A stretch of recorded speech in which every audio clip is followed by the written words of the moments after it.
Hi, my name is attorney Walter Rudolph Hnot III, and what I'm going to be talking with you today is about contract provisions in Social Security disability contracts that your attorney may have in his particular contract.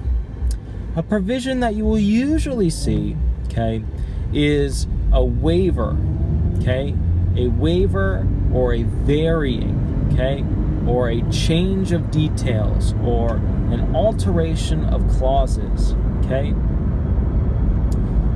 What there is in these contracts is usually a provision that talks about varying or waiver, and I want to specifically focus on that. If you want to change something on the face of the contract, usually that contract will require that that change be made in writing and signed by the parties, dated of course as well, and usually your social will go on it. Why is that?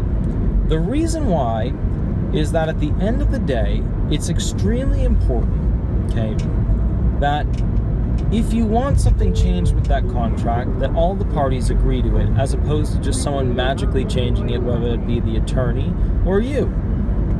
Let's say that you agree on something that's not in the contract. Most of those contracts will have a secondary clause which says, this is it.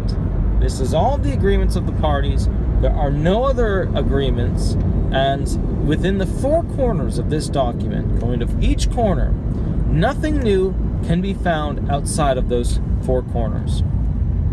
Now, in law, they have this thing called parole evidence, of which Florida follows, where auxiliary evidence can be brought in to show that, hey, there may have been an additional agreement to this contract that is not inherently written into it,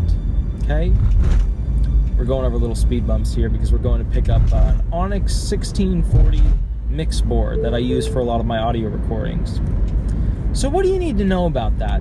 That means that some states recognize that basically contracts may not have all the details agreed upon by the parties.